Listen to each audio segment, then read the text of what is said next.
Welcome to the Strength and Dignity podcast, where we discuss Christian lifestyle, scripture, biblical concepts, and hear testimonies from various guests. I'm your host, Jeremy Pryor, and I hope you find encouragement, solid teaching, and thought-provoking concepts here. Welcome to our series on the Sabbath, where, through the course of various episodes, we will be discussing the Sabbath throughout the Bible, Sabbath throughout history, what the Sabbath means to Christians today, as well as stories from people who keep the Sabbath. If you enjoy this content, please be sure to share with your friends. All right, let's dive into the episode. Hi guys, welcome back to the Strength and Dignity podcast. Today I'm here with my father, Jeremy. Hey guys. I'm super excited. We're going to talk about Shabbat. So this is our first episode in a series about the Sabbath, and we have a lot to talk about with this particular topic. We've been doing Shabbat for, do you know how many years? Man, yeah, I remember I was in first grade maybe. So a long time. Most of my life, all that I can remember, every weekend, it used to be Saturday night to Sunday, and then we've switched it to Friday night to Saturday. We do Shabbat. So we just wanted to talk about throughout this series, Shabbat throughout the Bible, from creation all the way through the New Testament. What God has to say about it, what it is, and then the modern history of it. Why don't Christians talk about Shabbat as much? Why is it considered a Jewish thing? Why does our family do it? And then I'm going to have a couple examples of a family or two that keep Shabbat and do, just interview them and see how they do it and their family's history with it. So our first episode is going to be talking about the history of Shabbat throughout the Bible. So Dad, I want you to talk a little bit about kind of when you first started hearing about the topic of Shabbat, what you thought about it. By the way, Shabbat is Sabbath in Hebrew. I'm going to probably say Shabbat more often than Sabbath, but just how did you start hearing about Sabbath and learning about that? Yeah. Well, when I met your mom in Jerusalem, I was 23 years old, and it was the first time I had ever been immersed in a culture that was a Sabbath-keeping culture. Mm-hmm. And we lived at a Christian university. Mm-hmm. And at that university, we didn't keep Sabbath. So it was just everything happening around us. We had to, because it was kept so well in the city of Jerusalem, it affected us a lot. But as being Christians, we had mostly our worship was happening on Sunday, and we kind of ignored the fact that it was Sabbath, other than just it was very inconvenient. But we saw it happening around us. It was kind of interesting. Down. Yeah, it's crazy in Jerusalem, especially. 95% of the restaurants are shut down. Coffee shops. You can walk down the middle of the busiest sort of shopping street in Jerusalem, and there's just nothing open. Yeah. So that was really took some getting used to, especially the fact that it was happening on a Saturday and not on a Sunday. But for me, I always saw that as something like, oh, that was kind of an interesting cultural, thing. Mm-hmm. Then when I got back from Jerusalem, I was listening to a sermon by a Presbyterian pastor, a guy named Earl Palmer, a Seattle pastor back in the day. And he was preaching through the Ten Commandments, and he got to the fourth commandment, which is, says, remember the Sabbath day and keep it holy. And he began to talk about when he was a missionary in the Philippines, he was preaching through the Ten Commandments at that time, and he was wrestling with this command. And is like, how as a Christian should I think about this? Mm-hmm. And he decided, and he really started to see the entire command through the lens of a story about Jesus in the Gospels. I think it's told in different Gospels, but I think in Mark, maybe Mark 2, where Jesus is walking through some grain fields with his disciples, and they start to just eat the heads of grain, and the Pharisees confront Jesus and say, stop your disciples from harvesting on the Sabbath. This is wrong. And Jesus turns to them and says, the Sabbath was created for man, not man for the Sabbath. And he sort of then pulls back and says, okay, so Jesus is saying that God created the Sabbath for us. This is Jesus. This isn't, just from the Jewish law. And so it's something that God somehow knows we need. Mm-hmm. And so from that time forward, this particular pastor began to begin to really invest in Sabbath keeping. And having had that theology really coming out of the New Testament, particularly the Gospels, really impacted me. Because the first time I really started thinking about, oh, maybe this isn't just a Jewish thing. And so that got me thinking. I probably spent a good year thinking before we actually did anything about it. But that's kind of where in the Bible and kind of my own theology in mind, something started to click for me. That's so cool. That's always been one of my favorite passages about Shabbat, because then Jesus follows that up with, so the Son of Man is Lord even over the Sabbath. And so in the Bible, we can talk about the 10 Commandments also, but let's go back a little bit further. When does Shabbat start? Like when's Sabbath first? Well, I guess the idea of a day of rest is first introduced. Right. Is creation. So it's the seventh day. And then the actual word Shabbat is mentioned later on. So talk a little bit about how God views the Sabbath. Even in the garden, in a perfect world, he wanted the Sabbath. Right. So talk a little bit about that. Yeah. So you have really these different points in the Bible where God is unveiling sort of a pure description of his design. Genesis 1 and 2, right when the Israelites go into the promised land, right when Jesus sends out the disciples and the new church kind of emerges, and then in the culmination in the new city of Jerusalem. So those are very important passages for me to understand how we're supposed to live. Like if sin wasn't dominating the world, how did God design things? And so, in the created order, he designs rest into the 7-day work week or the 7-day week. And that's a really, one of the things that's amazing is that the primary lens through which we see Genesis 1, it's a poem about creation that we learn in Exodus 20. The poem was written specifically to show us how to order our lives. That's what, in the fourth commandment, one of the things that God tells Moses is, I did this. I created the world this way as a model for you to follow. 6 days you should work and 1 day you should rest. And so that's powerful. And the fact that it's in creation, it's woven into creation, and it's expressed in Jewish law, but it's woven into creation. Yeah. And so I think that Christians have to be careful that there's a line there somewhere between we embrace things that are woven into creation and we kind of ignore those things. If we do, it can tend to wear us out, or we can be kind of going against the design or against the grain. And I think that's true for all people. This is not just true for Jews, or it's not just a Jewish thing, but it was this thing that was woven into creation for everyone has an expression, specific expression within Jewish law. And so that's the distinction that I would make between what's going on in Genesis and what happens then later in Exodus 20. Yeah. So it's a part of God's perfect order in creation. And then fast forward, when it is expressed in Jewish law, would be in the exile to Egypt, right? Right. So God commands the Israelites to keep a Sabbath day, and then it's in the fourth commandment. And it's a remembrance, correct? Right. So explain a little bit about, after it's introduced into Jewish law, what's the purpose of Shabbat? So it's interesting how it's introduced. So you have in Exodus 16 the first time the word Shabbat is used in the Hebrew scriptures. And so you can imagine what God's doing. So he's taking all these slaves out of Egypt, and it's the backdrop behind this is that they were slaves. They worked 7 days a week. There was no break at all. In fact, the Pharaoh was trying to squeeze even more labor out of them, not giving them straw, not wanting them to worship the Lord. And so this was a sort of a slave culture. And so the first way that God was beginning to try to pull this out of them, at least through their rhythms, was that he began to give them manna and introduce the idea of this rhythm. And he says to them in Exodus 16 that I'm going to give you manna for 6 days, and I'm not going to give it to you on the seventh day. I'm going to give you twice as much on the sixth day so that you can rest on the seventh day.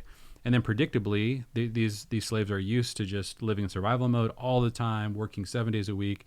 And so as soon as God does that, then people start going out of their tents and looking for manna on the seventh day. And that's where God just sort of like has this almost really fatherly moment where he just says to them, I'm trying to give you a gift. I'm trying to let you rest. And so he's like discipling them through providing for them in the wilderness. And one of the key ways he's discipling them is through not giving them anything on the seventh day so they could stay in their tents and just enjoy a day of rest, an idea that they were just completely unfamiliar with. So that's the first thing, is that it's really packaged in, even within Jewish law, as a gift that God is giving to a culture of slaves who are used to working 7 days a week.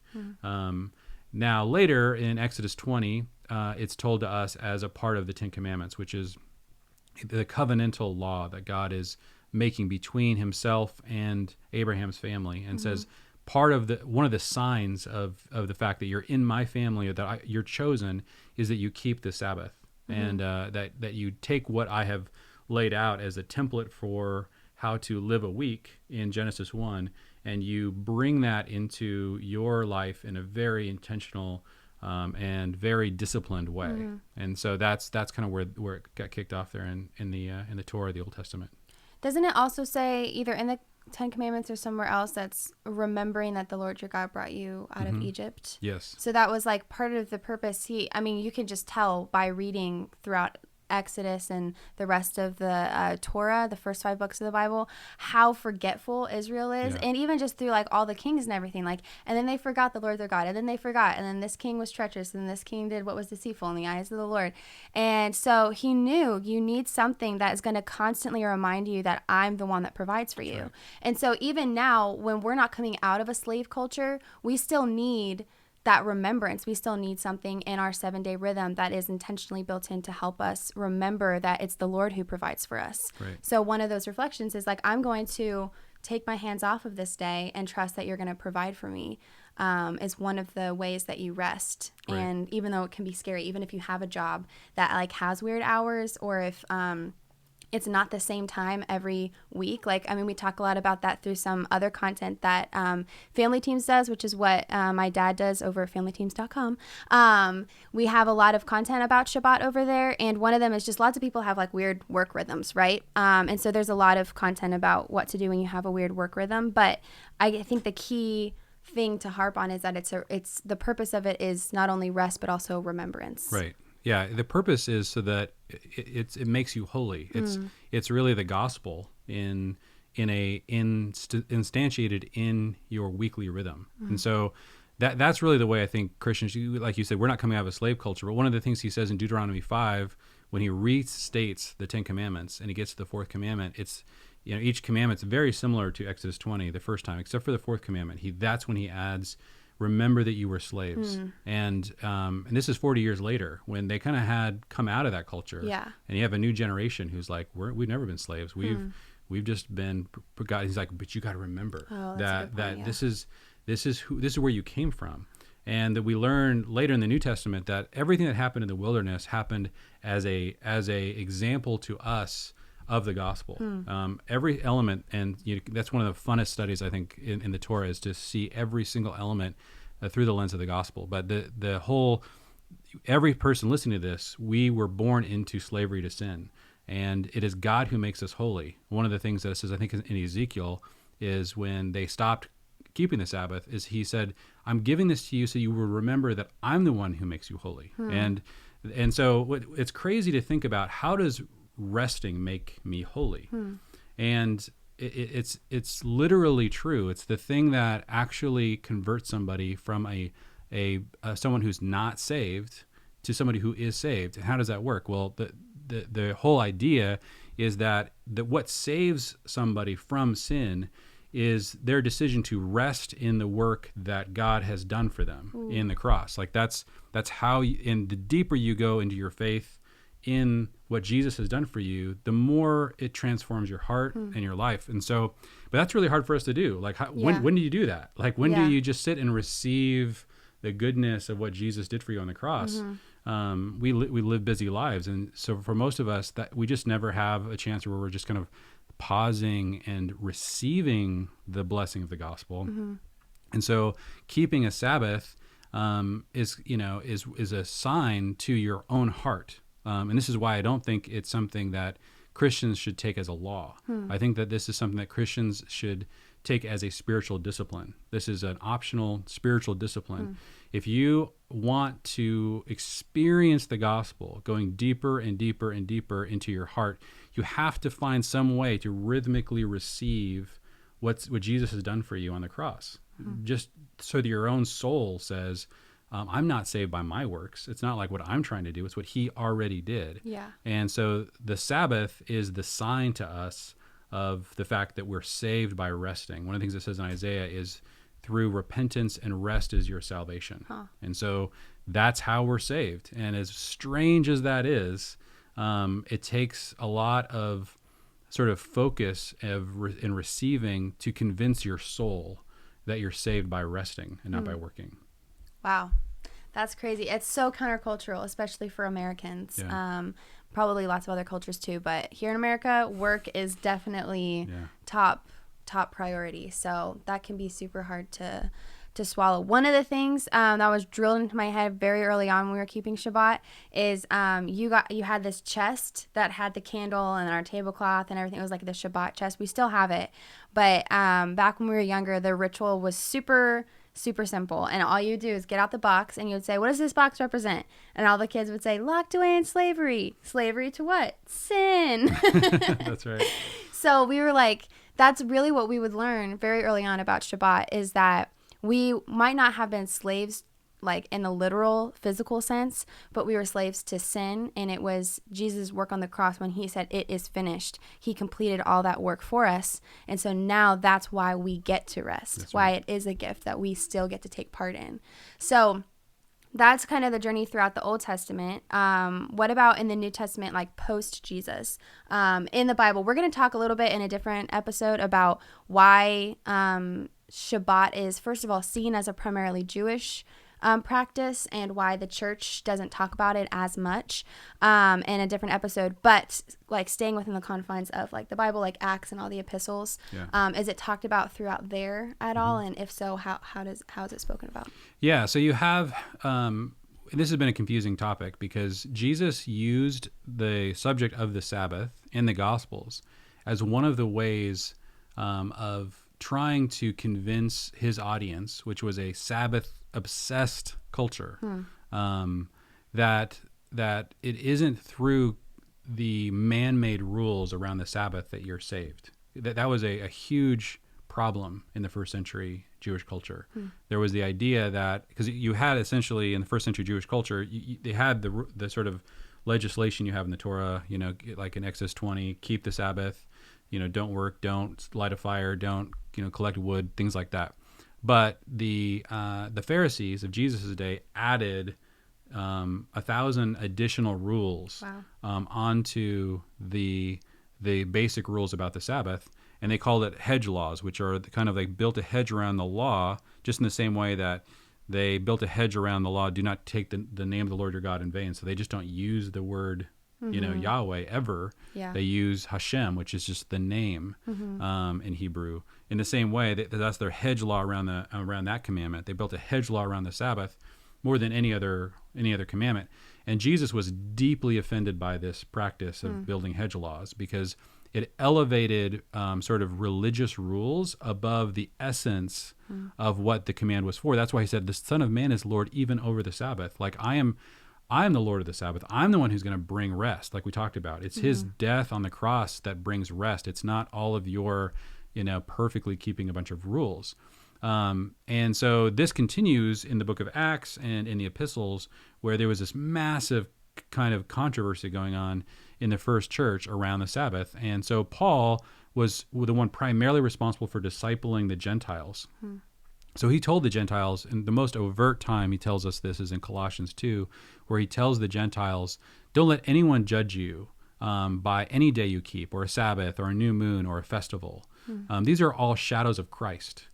Now the church, and you'll talk about this with Mom, but the church has taken that to an extreme that I don't think Paul ever intended. But because of that, what has happened is that a lot of people believe we have not 10 commandments, but like 9 commandments and, one outdated suggestion, know? So, and that's unfortunate because both Paul and Jesus were combating a very particular problem going on, which was the idea that you're saved by works. They both were combating it primarily around the Sabbath, Paul equally around the idea of circumcision. But that has clouded our understanding of what is the Sabbath for. The Sabbath is designed to be this gospel-saturated opportunity. And again, I don't think it is a rule that Christians should foist on each other. Paul says there's a no judgment zone around the Sabbath day. No one should judge you according to how you keep a Sabbath or whether you keep a Sabbath. It's a gift to you. And that's why, in the same way that there's different people with they have different Bible reading schedules. People have different prayer rhythms. Yeah. People have different rest rhythms. It doesn't have to be the same day. But the idea that we would say, well, no rest for me, and no rest that is focused on the gospel, you're sort of taking off the table a discipline that is likely to transform your heart in a way that probably no other discipline could do as well. And that's the reason. It's the opportunity of Sabbath keeping that I think Christians should consider, as opposed to an attempt to religiously follow some rules that I don't think really are in effect. That's not how we're saved. But because we do live in a world designed around a 7-day rhythm from Genesis 1 on, it's just an opportunity that I think we need to explore again. And in a extremely exhausted culture that's distracted and constantly bombarded endlessly with distractions, we need this tool more than ever. Yeah, and if you ever go to Jerusalem specifically, it's all throughout Israel, but Jerusalem is a very religious city. So if you ever go there on a Friday and a Saturday, the cultural transformation around Shabbat is just mind-blowing. Like, it's completely different. There's probably videos out there. I've taken a lot of videos just because of how shocking it is. But we used to live in an apartment right next to the biggest market in the middle of the city. And that market was always busy and it was always bustling. But on Friday, it was just at its max. Like, you had to elbow your way through, and there's like all these little old ladies like trying to shove their way through the crowds to prepare for Shabbat. There's another verse that says that you must strive to enter his rest or something like that. Yeah. We talk about that too, how like it takes work to enter into rest, like preparation. And then like 4:00 on Friday, it is all just like, it's like a ghost town, like nothing is there, and all throughout Saturday. So it's really shocking. So even though they're doing it still out of that same religious spirit that Paul and Jesus were trying to combat, it kind of gives you a bit of a deeper glimpse into like the degree to which like if Shabbat was such a big deal in our culture, and if like all Christians or all believers in Jesus kept Shabbat, like the drastic contrast it would make to our everyday life, like the 6 days versus the 1 day. So that's one of the things that I really enjoy about observing that there. So so we talked about the Bible and Shabbat throughout the Bible. This is such a dense topic. We're not going to get to all of it, but there's a few other resources that if you guys want to check them out, I have found them super helpful. So one of them would be the Bible Project series on sevens. That's particularly on just sevens throughout the Bible, but the first couple episodes are specifically about Shabbat. And then we talk about it a lot over at Family Teams, which is our family's ministry. We have some podcasts about it, but you're also coming out with a book at some point, right? So talk a little bit about what's going to be, just a sneak peek of what's going to be in the book. We don't know when it's going to come out yet, but you're still writing it. Yeah, there's so many wonderful books on the Sabbath and basically I've made it my goal to read all of them. On the Sabbath, I read every Sabbath.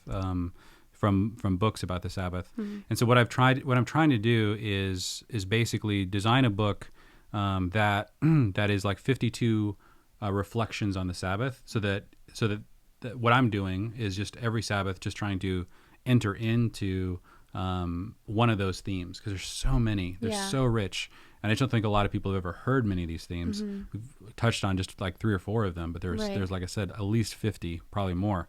And so what I'm doing is I'm creating our favorite rhythm for our family around the Sabbath is we kick it off with Friday night Shabbat dinner, which is like our epic sort of family meal. And I begin by going through one of these reflections like Kelsey was describing. We had just this one on slavery, coming out of slavery, that we used for years and years when she was really young. And we've got so many more now. And so that's going to be basic what the book is just, you can just open up and you're about to go into the Sabbath.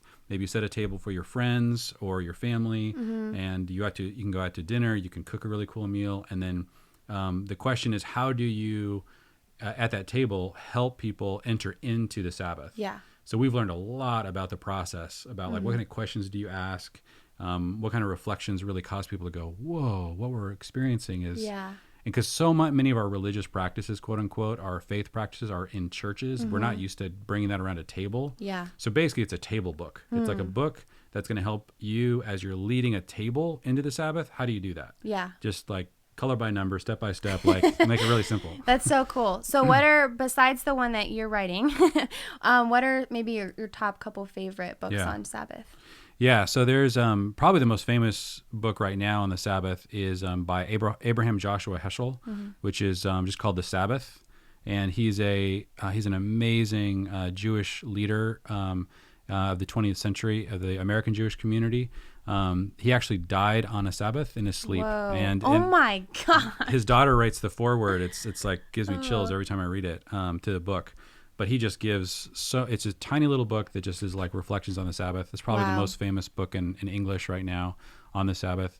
And then there's a whole bunch of them that have come out in the last few years.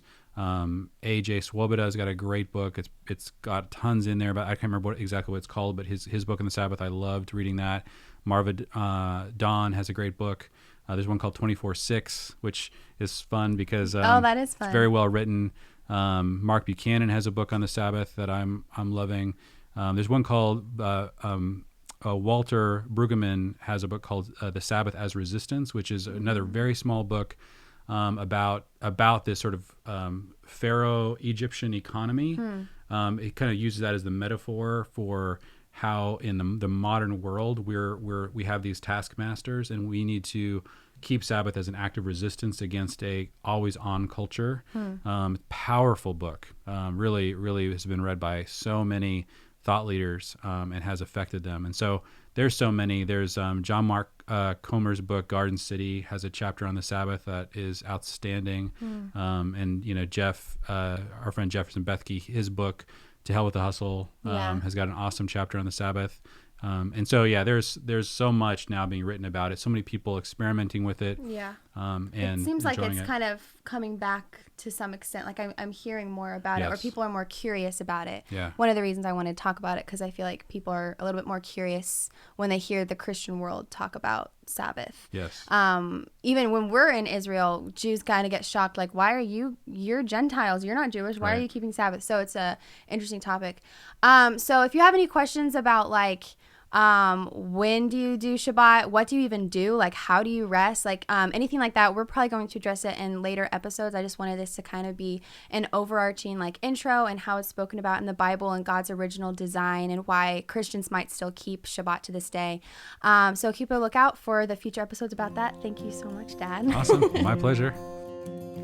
Thanks for listening to this episode of Strength and Dignity. If you enjoyed this episode, make sure you leave us a rating and review. That would help us out a lot with the algorithm so we can reach more people looking for encouragement in their faith journey. Hope you tune in next time.